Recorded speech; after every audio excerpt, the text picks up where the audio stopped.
नमस्कार मेरे प्यारे दोस्तों। तो आज की मैथ्स की क्लास में आप सभी का स्वागत है। और प्रीवियसली हमने जो टॉपिक कवर किया था उसी को लेके कंटिन्यू करेंगे। और जहाँ तक हम लोगों ने बात कर ली है उनकी, तो आई होप सो आप सभी घर पे स्वस्थ होंगे, मस्त होंगे और मैथ्स पढ़ने में व्यस्त होंगे और सब्जेक्ट भी थोड़ा थोड़ा पढ़ लेना, ठीक है। तो स्टार्ट करते हैं आज का टॉपिक। बड़े ही इंपॉर्टेंट टॉपिक है, 3-4 छोटे छोटे कंसेप्ट कवर होने वाले हैं जो कि चैप्टर के आगे की डायरेक्शन को डिसाइड करेंगे, ठीक है। तो सबसे पहले बात करते हैं, मैंने आपको बताया था कि HCF वाले जो क्वेश्चन किए थे हमने, उन HCF वाले क्वेश्चन में मैंने आपको बताया था लैंग्वेज वाले क्वेश्चन आते, उनको देख के कैसे आइडेंटिफाई करना है कि HCF फाइंड करना है कि क्या फाइंड करना है। आज हम बात करते हैं लैंग्वेज वाले क्वेश्चन, वो जिनको देख के आपको पता लगेगा कि LCM फाइंड करते हैं, ठीक है। अब कैसे पता लगेगा कि क्या नेचर होगा क्वेश्चन का, तो आज के सबसे पहले डेट डाल लीजिए आप और फिर स्टार्ट करते हैं आज के टॉपिक को। रजिस्टर लेके बैठ गए होंगे आप पढ़ने के लिए, और अगर अभी तक कोई दोस्त आपका नहीं नज़र आ रहा है, लाइव चैट में दिख नहीं रहा है आपको, ठीक है, बातचीत कर लिया करो थोड़ा थोड़ा स्टार्टिंग के टाइम के अंदर। जो नहीं दिख रहा है उसको आप मैसेज करके बुला सकते हो कि मैथ्स की क्लास स्टार्ट हो गई है, जल्दी से आ जाओ, ठीक है। चलो जी, तो स्टार्ट करते हैं वो लैंग्वेज के क्वेश्चन जिनको देख के आपको आइडिया लगने वाला है कि LCM फाइंड करते हैं। तो ज़रा क्वेश्चन लिखो एक। मान लीजिए 2 फ्रेंड्स हैं, ठीक है। एक फ्रेंड का नाम है रमन, तो रमन कंप्लीट, और दोनों फ्रेंड क्या है कि मान लीजिए यहाँ पर कोई पार्क है, ठीक है, सर्कुलर ग्राउंड है, उसके अंदर उसमें रनिंग कर रहे हैं। तो Raman complete 1 round in 6 minute, ठीक है। And Mohit complete 1 round in 8 minute. बड़ा ग्राउंड है, रमन को लगता है 1 राउंड कंप्लीट करने में 6 मिनट, जो एवरेज निकाला है उन्होंने, और मोहित को कंप्लीट करने में 1 राउंड लगता है 8 मिनट। अब दोनों ने क्या किया, एक सेम पॉइंट से दौड़ना स्टार्ट किया, ठीक है। दोनों ने यहाँ से दौड़ना स्टार्ट किया। तो भाई देखो, रमन को कम टाइम लग रहा है, रमन मतलब इसका मतलब फास्ट है, तो रमन क्या होगा, थोड़ी देर बाद आगे निकल जाएगा, मोहित उसके पीछे पीछे हो जाएगा क्योंकि मोहित को ज़्यादा टाइम लग रहा है। अब हुआ क्या कि रमन जब आगे निकल के मोहित पीछे पीछे दौड़ रहा है, तो दोबारा कब मिलेंगे, तो ऑब्वियसली दोबारा कब मिलना होगा। आप सोचो ज़रा सिचुएशन को कि रमन तेज है, आप खुद लगा लो, आप और आपके फ्रेंड राउंड लगा रहे हो गार्डन के, ठीक है। आप थोड़ा तेज़ दौड़ते हो और वही आपकी स्पीड मेंटेन की हो, दूसरे ने भी अपनी स्पीड मेंटेन की, वो तेज़ नहीं हो सकता और आप धीरे भी नहीं हो सकते, वो आपके एवरेज फिक्स है, एक वो आपका रिमोट कंट्रोल से सेट कर दिया आपको, और आप उसी स्पीड से दौड़ रहे हो। तो आप आगे आगे जा रहे हो, वो पीछे पीछे जा रहा है, ठीक है। ये मान लेते हैं राउंड लगा रहे हो, तो ये आगे जा रहा है, ये पीछे जा रहा है, तो दोनों के बीच में गैप कंटिन्यूसली इंक्रीज होता रहेगा, ठीक है। होगा क्या कि गैप बढ़ता जाएगा, ठीक है, गैप बढ़ता जाएगा, और होगा क्या कि 1-2 राउंड बाद में, 3 राउंड बाद में, 4 राउंड बाद ऐसा होगा कि जो तेज़ दौड़ने वाला है वो पीछे से आकर उसको बोलेगा अरे यार धप्पा, वही वाली बात है, ठीक है। यानी तेज़ दौड़ने वाला राउंड एक्स्ट्रा लगा लेगा और पीछे से आके बाद में कभी ना कभी तो पकड़ेगा ही उसको। स्लो वाला तो नहीं पकड़ सकता उसको, सीधी सी बात है, ठीक है, अगर वो पीछे हो गया है तो इस टाइप के क्वेश्चन का मीनिंग क्या है जरा देखते हैं एक बार। तो बात करते हैं और कितने राउंड बाद, तो क्वेश्चन आएगा कि आफ्टर हाउ मैनी मिनट्स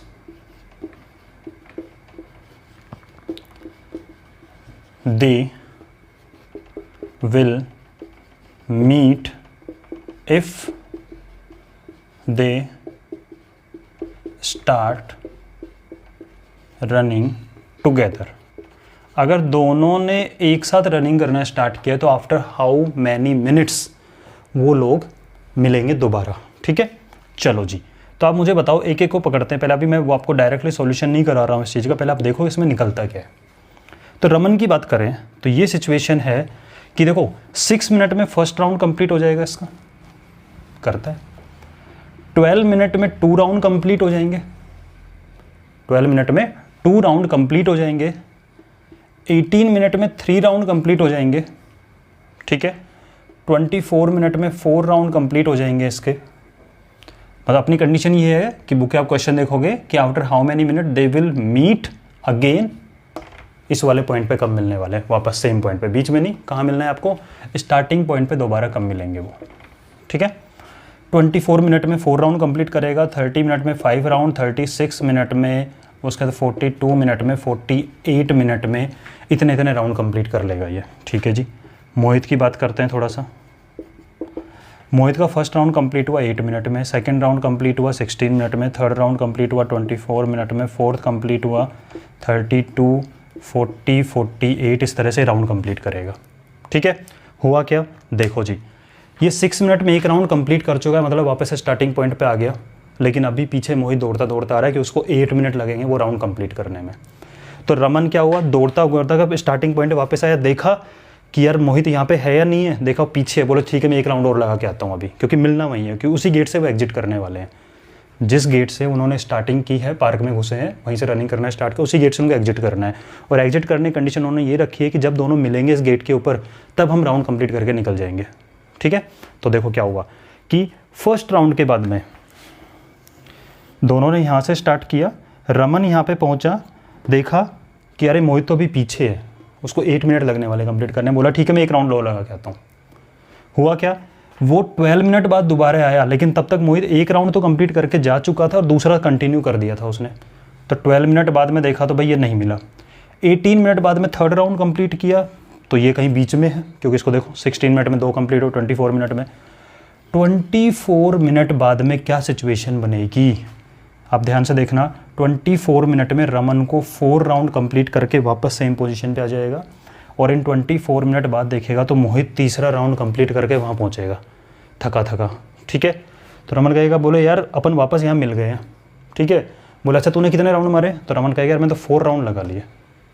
मोहित कहेगा मैं तो 3 राउंड ही लगा पाया इतनी देर में। बोले अच्छा चलो कोई बात नहीं, तू भी तेज़ हो जाएगा धीरे धीरे।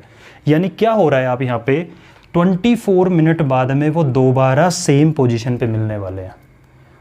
ठीक है, अब अगर मान लो उनका मन किया चलो घर चलते हैं, बोले नहीं नहीं यार घर नहीं चलते हैं, एक कोशिश और करते हैं, अभी चलते हैं, देखते दोबारा कब मिलेंगे। ठीक है भाई, 30 मिनट में इसने अपना राउंड किया 5th कंप्लीट, लेकिन ये कहीं बीच में है। 36 मिनट में ये कंप्लीट करके बैठा है, लेकिन ये कहीं है ही नहीं अभी यहाँ पे। 42 मिनट, 48 मिनट बाद देखो क्या सिचुएशन बनेगी। 48 मिनट बाद में इसको 8 राउंड कंप्लीट कर लेगा, और ये 48 मिनट बाद में इसके 6 राउंड कंप्लीट होंगे, और फिर वापस वो सेम पोजीशन गेट पे मिलने वाले हैं। ठीक है, तो ये क्या हो गया कि जब कभी 2 चीज़ें चल रही हो अलग अलग स्पीड से, ठीक है, और उसके बाद वो सेम पॉइंट पे, स्टार्टिंग पॉइंट पे कब मिलना होता है, ये वाला क्वेश्चन बने। जैसे कि मान लीजिए कि किसी स्कूल के अंदर 2 सेक्शन है, सीनियर सेक्शन है और स्टार्टिंग और नीचे वाला क्लासेस का सेक्शन है। सीनियर सेक्शन का पीरियड का ड्यूरेशन ज़्यादा रखा हुआ है, 40 मिनट का, 50 मिनट का, और नीचे जूनियर वाले सेक्शन का जो टाइम ड्यूरेशन रखा हुआ है 30 मिनट का रखा हुआ है। स्कूल की टाइमिंग स्टार्ट दोनों की 9 AM। तो क्या होगा, छोटी क्लासेज में 9:30 पे पहली बेल लग जाएगी फर्स्ट पीरियड की, लेकिन उनकी बेल लगेगी 9:50 पे, अगर वो 50 मिनट का है तो, या 40 मिनट रख लेते हैं एक बार के लिए। ठीक है, 40 मिनट बाद लगेगी इनकी, 1 आवर बाद दूसरी बेल लगेगी उनकी, 80 मिनट बाद दूसरी बेल लगेगी। ठीक है, देखना एक बार सिचुएशन को कि ये आपका नीचे वाला सेक्शन है, जूनियर सेक्शन है और ये सीनियर सेक्शन है। तो जूनियर सेक्शन की 30 मिनट बाद फर्स्ट बेल लग रही है, सीनियर सेक्शन की 40 मिनट बाद फर्स्ट बेल लगी। यानी इनकी फर्स्ट बेल कब लगी, मैं टाइम की बात करूँ तो 9 AM से दोनों ने स्टार्ट किया, तो इसकी 9:30 पे नेक्स्ट बेल, इसकी 9:40 पे, इसके 10 पे नेक्स्ट बेल, इसकी 9:40 में 40 मिनट ऐड करो तो कितना बन जाएगा यहाँ पे, 10:20 पे। ठीक है, इसकी 10:30 पे, इसकी कितने बजे लगने वाली है, 11 पे। ठीक है, उसके बाद अगर अपन बात करें, देख लो भाई 40 मिनट का डिफरेंस है, फिर 40 मिनट का डिफरेंस है, इसकी नेक्स्ट बेल लगेगी 11 पे। यानी आप देखोगे 11 AM पे क्या सिचुएशन होने वाली है कि 11 AM तक इनका 1 पीरियड, 2 पीरियड, 3 पीरियड और 4 पीरियड तक चल कंप्लीट हो जाएगा, और इनका 1, 2 और 3rd पीरियड कंप्लीट होगा।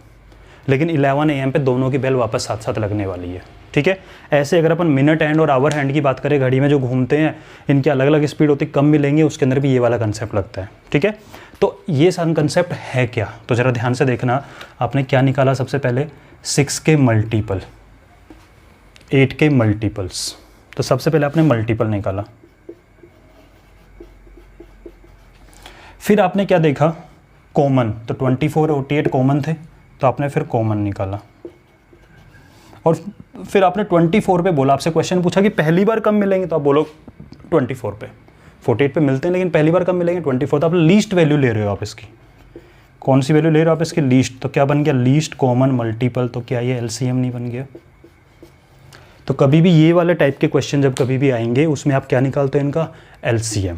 बात समझ में आई। और LCM निकालने के आपको मेथड आते हैं, प्राइम फैक्टराइजेशन मेथड का यूज़ करके आप 6 और 8 का LCM निकालोगे तो 24 ही निकल के आने वाला है। ठीक है, बात समझ में आ गई। एक्सरसाइज के अंदर क्वेश्चन भी है, आप ट्राई कर सकते हो, अदरवाइज मैं एक्सरसाइज कराऊंगा तब हो जाएगा। तो इस टाइप के क्वेश्चन जब दो अलग अलग स्पीड में कोई चीज़ें चल रही हों, ठीक है, अलग अलग टाइम ड्यूरेशन में कुछ कंप्लीट हो रहा हो अलग अलग इस तरह से, और बाद में देखा जाए कि फर्स्ट टाइम कब मिलेंगे, मतलब मल्टीपल कॉमन एंड लीस्ट, तो लीस्ट कॉमन मल्टीपल वहाँ पे निकलता है। क्लियर है वाला टॉपिक कि एलसीएम कब निकाला जाता है, एलसीएम निकलता कैसे, वो ऑलरेडी आपको क्लियर है। उसके बाद सेकंड एक बड़ा ही इंपॉर्टेंट टॉपिक आता है जो कि है थ्योरम। ठीक है, थ्योरम आपकी बुक में दी हुई है कि लेट पी, मैं एक बार स्टेटमेंट लिख देता हूँ इसका थ्योरम का। थ्योरम 1.3 बहुत इंपॉर्टेंट है क्योंकि नेक्स्ट क्वेश्चन जो इस टॉपिक इस चैप्टर का सबसे इंपॉर्टेंट क्वेश्चन है, prove root 2 irrational, prove root 3 irrational, prove root 5 irrational, उसको प्रूव करने में ये वाला थ्योरम काम आता है। ठीक है, तो जरा एक बार स्टेटमेंट लिख लेते हैं, लिख लीजिए आप इसका स्टेटमेंट। थ्योरम 1.3 कि let P be a prime number. मैं बुक का यूज इसलिए कर रहा हूँ जिससे कि एग्जैक्ट स्टेटमेंट लिख दो एक बार। If P divides A square then P divide A where A is a positive integer. क्या मीनिंग है, हम प्रूव नहीं करेंगे इसका, हम इसको समझेंगे। ठीक है, क्योंकि प्रूव जनरली नहीं आता है, अब तक तो देखा नहीं एग्जाम के अंदर मैंने कहीं भी कि आते हुए लास्ट कितने साल के पेपर ऑब्जर्व किए हैं, कभी नहीं आया प्रूव, लेकिन अगर आएगा तो जब थ्योरम्स का प्रूव करेंगे चैप्टर बाय चैप्टर तब हम करा देंगे अलग सेपरेट में। तो अभी आप उसको समझ लो क्योंकि समझना ही काम आने वाला है चैप्टर में। Let P be a prime number, मतलब कोई प्राइम नंबर है आपके पास में। ठीक है, नेम रखा पी, तो मैंने मान लिया यहाँ पे एक एग्जाम्पल से समझ रहा हूँ इस चीज़ को मैं, कि मान लेते हैं कि let p is equal to prime number, लो 2 ले लिया, इससे सिंपल प्राइम नंबर क्या होगा, okay. If p divide a square, a square का मीनिंग क्या है, कोई स्क्वायर नंबर है, a स्क्वायर का मतलब कोई स्क्वायर नंबर है। ठीक है, वो स्क्वायर नंबर कुछ भी हो सकता है, वो स्क्वायर नंबर 1 भी हो सकता है, वो परफेक्ट स्क्वायर, देखो a स्क्वायर का मतलब है कोई परफेक्ट स्क्वायर नंबर है। ठीक है, 1 हो सकता है, 4 हो सकता है, 9 भी हो सकता है, वो 16 हो सकता है, 25 हो सकता है, 36 हो सकता है, कुछ भी हो सकता है वो। तो इसमें क्या बोला कि इफ मतलब अगर p a स्क्वायर को डिवाइड कर सकती है, और डिवाइड करने का मतलब डेसिमल मान से निकालना नहीं है, यहाँ पे डिवाइड करने का मतलब है पूरा पूरा डिवाइड करना। तो आप कोई ऐसा a स्क्वायर सोचो, ऐसा परफेक्ट स्क्वायर नंबर सोचो जिसको p डिवाइड कर सकता है, जिसको 2 आपका एग्जाम्पल डिवाइड कर रहा है, मैं एग्जाम्पल समझ रहे हैं। तो मैंने मान लिया a स्क्वायर इक्वल टू 36। ठीक है, परफेक्ट स्क्वायर नंबर है। देन कि अगर 2 इसको डिवाइड कर सकता है, बोले बिल्कुल कर सकता है, हमने एग्जाम्पल ऐसा लिया है, तो p डिवाइड a ऑल्सो, तो p a को भी डिवाइड करेगा। मुझे बताओ a स्क्वायर 36 है तो यहाँ a की वैल्यू 6 आएगी। तो अगर 2 36 को डिवाइड कर पा रहा है, जो आपने लिया एग्जाम्पल, अगर ऐसा होगा, ठीक है, तो इसको भी डिवाइड कंफर्म करेगा। और अगर ऐसा नहीं होगा, मान लो आपने लिया होता है a स्क्वायर इक्वल टू 9 और फिर कहते सर देखो अब तो डिवाइड नहीं कर रहा है, a को 3 को तो नहीं करता, अरे 3 को छोड़ो 9 को भी नहीं कर रहा। यहाँ पे क्या बोला हुआ है कि अगर if p divide a square, अगर ये p जो आप मान रहे हो अगर इसको डिवाइड कर सकता है तो इसके स्क्वायर रूट a को भी डिवाइड करेगा, और इसको नहीं कर सकते इसको नहीं करेगा, उससे कोई लेना देना नहीं है। ठीक है, अपन को इतना समझना है कि अगर इफ इसको डिवाइड कर तो उसके स्क्वायर रूट को भी करेगा। ठीक है, एक एग्जाम्पल से और समझते हैं कि मान लो आपने p को 2 ही रखा है और कोई a स्क्वायर आपने ले लिया 64 जिसको डिवाइड कर पा रहा है ये। ठीक है, तो क्या a इक्वल टू 8 को डिवाइड नहीं करेगा, ये बिल्कुल करेगा। अगर आपने कोई प्राइम नंबर लिया 3, वो किसी परफेक्ट स्क्वायर, मान लो मैंने परफेक्ट स्क्वायर नंबर ले लिया 81 जिसको 3 डिवाइड कर सकता है, बिल्कुल करता है 81 को, तो a को 9 को डिवाइड करेगा या नहीं करेगा, बिल्कुल करेगा। ठीक है, तो एक थ्योरम है कि अगर कोई प्राइम नंबर किसी के स्क्वायर को डिवाइड करता है तो डेफिनेटली उस नंबर को भी डिवाइड करेगा। प्रूफ हम बाद में देखेंगे। बात समझ में आ गई ये वाला कि थ्योरम क्या है, इसका मीनिंग क्या है, थ्योरम का अप्लाई कैसे होगा क्वेश्चन में, वो हम बात करेंगे। ठीक है, चलो, तो थ्योरम का स्टेटमेंट है, एक बार इसको लिख लेना एग्जांपल्स को, कि अगर p a स्क्वायर को डिवाइड करेगा तो डेफिनेटली a को भी डिवाइड करेगा, उसको नहीं कर रहा तो वो हमारे काम की चीज़ नहीं है। ठीक है, हाँ जी, प्रूफ बाद में देखेंगे, अभी के लिए प्रूफ को स्किप कर रहा हूँ मैं, नहीं आता एग्जाम के अंदर, फिर भी हम करा देंगे। ठीक है, अब नेक्स्ट टॉपिक है आपका को प्राइम नंबर। क्यों, क्योंकि अब हम उस टॉपिक की तरफ मूव कर रहे हैं। लिख लीजिए नेक्स्ट टॉपिक के लिए, prove root 2 is irrational.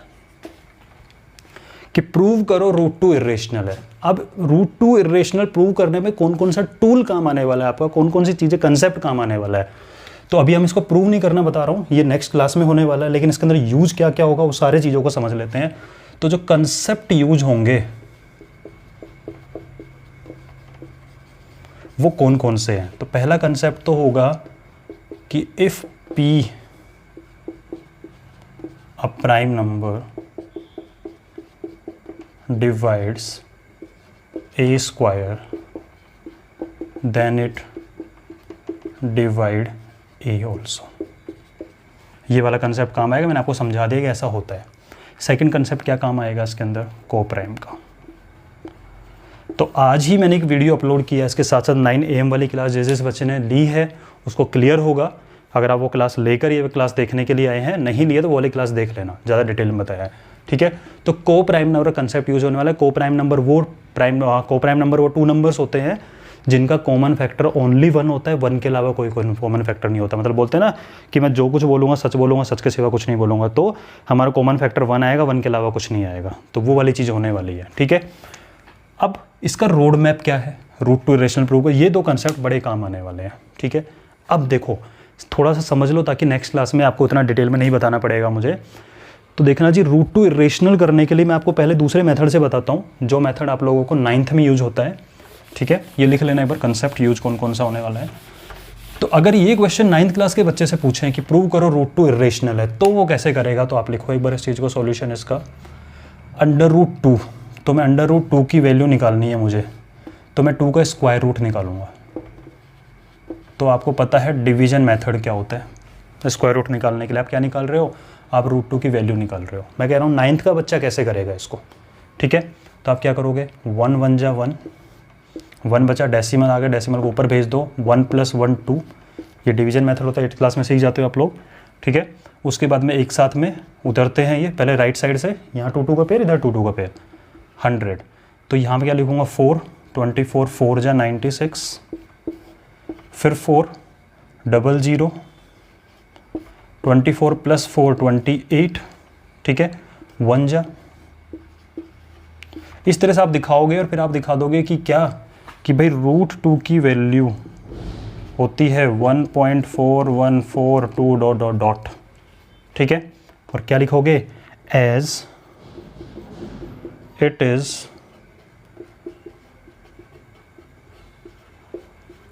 Non terminating, non recurring या non repeating decimal expansion, so it is irrational. ये कंसेप्ट आप लोग 9 तक सीख जाते हो, ठीक है। तो इर्रेशनल नंबर को प्रूव करने का एक मेथड तो ये है कि आप उसका डेसिमल एक्सपेंशन दिखाओ, और जैसे √3 पूछ लिया तो √3 का डेसिमल वैल्यू निकाल के दिखा दो, और फिर लिख दोगे as it is non terminating non repeating. तो नॉन टर्मिनेटिंग नॉन रिपीटिंग किसका होता है, इर्रेशनल नंबर का, ठीक है। ऑलरेडी मैं आपको डिस्कस कर चुका हूँ, राइट। तो this is the method 9th class student use, 9th वाला ये कर सकता है। लेकिन 10th में अगर ये क्वेश्चन आता है कि प्रूव करो √2 इर्रेशनल है, √3 इर्रेशनल है, √5 इर्रेशनल है, तो आप ये मेथड यूज़ नहीं करेंगे। उसके लिए एक प्रॉपर थ्योरम है, ये एक तरह से आप ये समझ लो कि ये एक थ्योरम है, ठीक है। क्वेश्चन की फॉर्म में पूछ लेते हैं, थ्योरम है एग्जैक्टली ये। तो इसको प्रूव करने के लिए क्या क्या कंसेप्ट काम आने वाला था, आप ये समझ लीजिए कि इर्रेशनल नंबर आपको प्रूव करना है, ठीक है। अब आप मुझे बताओ कि ऐसी कौन कौन सी नॉलेज आपको है अबाउट इर्रेशनल नंबर। तो कहोगे सर इर्रेशनल नंबर के रिगार्डिंग हमारे पास 1-2 नॉलेज ही हैं क्या। एक तो जो नंबर रूट के बाहर नहीं आता वो इर्रेशनल होता है, बिल्कुल। तो आप ऐसा लिख नहीं सकते एग्जाम में कि भाई देखो रूट के बाहर नहीं आ पा रहा है, या 2 इसका मतलब इर्रेशनल है, ऐसे तो नहीं बता के आने वाले आप, ठीक है। दूसरी बात बोला सर, दूसरा मेथड ये है कि हम इसका डेसिमल वैल्यू निकाल देंगे, और अगर वो नॉन टर्मिनेटिंग नॉन रिपीटिंग निकल के आ रहा है तो आप क्या बोल दोगे, इर्रेशनल नंबर है, ठीक है वो वाला। लेकिन 10th में एक थ्योरम है, उस थ्योरम को तो इसी वे में प्रूव करना पड़ेगा। तो नया तरीका क्या है, तो नया तरीका कुछ ऐसा है, समझना इस चीज़ को, कि मान लीजिए आप खड़े हुए हैं यहाँ पे, ठीक है। 2 रास्ते हैं यहाँ जाने के, ठीक है। आप नहीं जानते कि कहीं आगे जाके ये रास्ता बंद है, रास्ता गड़बड़ है, यहाँ पे कुछ बहुत बेकार चीज़ें हैं, ठीक है। और आप यहाँ खड़े हुए हो, समझ गए, ठीक है। तो अगर आपको रास्ता यहाँ से चूज करना है, कि भाई कौन से रास्ते से जाऊंगा जब मैं अपनी मंजिल तक पहुंचूंगा, ठीक है ना।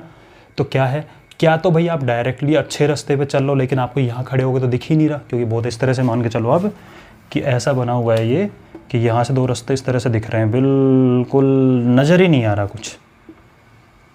कुछ नज़र नहीं आ रहा कि आगे जाके बंद है, ठीक है। यहाँ भी कुछ ऐसा नज़र नहीं आ रहा कि आगे जाके बिल्कुल अच्छा है, कुछ नज़र नहीं आ रहा कि यहाँ से निकल पाओगे। तो क्या तो ये है कि आपका क्या बोलते हैं, किस्मत अच्छी है कि आप सही रास्ते पे चल लो और आप आराम से निकल जाओ, घर पहुँच जाओ, तब तो बोल दोगे हाँ भाई ऐसा है। यानी आपको प्रूव करना है कि इरेशनल है, क्या तो आपके पास कुछ ऐसा हो कि हाँ भाई इरेशनल होता है। या फिर एक मेथड क्या होता है कि हम चलना स्टार्ट करें, मान लो इस पर चल दिए और चलते चलते आपको दिखा रास्ता बंद या रास्ता बेकार, तो आप क्या बोलोगे, अरे यार ये रास्ता तो बेकार है, मतलब वो वाला अच्छा था, क्योंकि दोनों में से एक तो अच्छा है, इतना आपको पता है, ठीक है, कि भाई ये रास्ता हम चल रहे हैं उसके ऊपर, चलते चलते चलते चलते चलते चलते आपको ए और बी में से कोई रास्ता चूज करना था, चलते चलते आपको पता लगा रास्ता ख़राब है, ख़राब रास्ता पता लगा, आप बोले नहीं यार ये तो नहीं है, तो गड़बड़ हो गई, इसका मतलब वो सही है। अब ये गड़बड़ है, क्यों गड़बड़ हुई यहाँ पे गड़बड़, क्योंकि यहाँ गड़बड़ इसलिए हुई क्योंकि आपने स्टार्टिंग में गड़बड़ कर दी गलत रास्ते पे चल के। तो ये कंसेप्ट हम यहाँ काम में लेने वाले हैं, क्या कि हम स्टार्टिंग में रूट 2 को प्रूव करना है इरेशनल, बट हम अज्यूम करेंगे कि let root 2 is rational, let root 2 is rational, ये हम यूज़ करेंगे स्टार्टिंग में और इस रास्ते पे चलना स्टार्ट करेंगे रेशनल वाले पे। और रेशनल के रास्ते पे चलते चलते चलते चलते किसी स्टेप में जाकर आपको पता लगेगा अरे नहीं यार ये तो गलत हो गया, इसका मतलब गलत जगह पहुँचे, इसका मतलब गलत स्टार्टिंग थी, गलत स्टार्टिंग थी मतलब ये गलत था, और अगर ये गलत था तो बचाइए, क्योंकि नंबर होते ही 2 टाइप के हैं, रेशनल और इरेशनल, ठीक है। तो क्लियर है ये वाली चीज़, कैसे रास्ते पे चलने वाले हैं, तो रेशनल लेके चलेंगे और रेशनल की प्रॉपर्टीज़ यूज़ करेंगे। रेशनल की प्रॉपर्टी होती है कि कोई भी नंबर अगर न्यूमरेटर अपॉन डिनोमिनेटर फॉर्म में लिखा जा सकता है तो वो रेशनल होता है, एक प्रॉपर्टी तो ये वाला यूज़ करने वाले हैं। दूसरा, रेशनल नंबर में फ्रैक्शन में आपको याद है अभी कोप्राइम वाला जो मैंने आपको बताया था, अभी वीडियो जो आया था उसके अंदर समझाया था कि अगर आपने ऐसा लिया रेशनल नंबर को 10/15, तब 10/15 में नहीं छोड़ते, हमेशा 2/3 की फॉर्म सिंप्लीफाइड फॉर्म में लेके आओगे। अगर आपके सामने 7/14 भी है तो आप इसको 1/2 की फॉर्म में लिख कर ही छोड़ोगे। इसका मतलब उस कंडीशन में न्यूमरेटर और डिनोमिनेटर हमेशा क्या होते हैं, कोप्राइम होते हैं। आज मैं थोड़ा ब्रीफ कर रहा हूँ इस चीज़ को, कल दोबारा करेंगे, ठीक है। तो क्या करोगे आप, रेशनल अज्यूम करोगे, रेशनल अज्यूम करोगे तो आप न्यूमरेटर अपॉन डिनोमिनेटर लिख सकते हो, न्यूमरेटर अपॉन डिनोमिनेटर लिख सकते हो मतलब कि वो न्यूमरेटर डिनोमिनेटर कोप्राइम होंगे। और यही बात आपको बाद में गड़बड़ पता लगेगी, क्या कि कोप्राइम नहीं थे।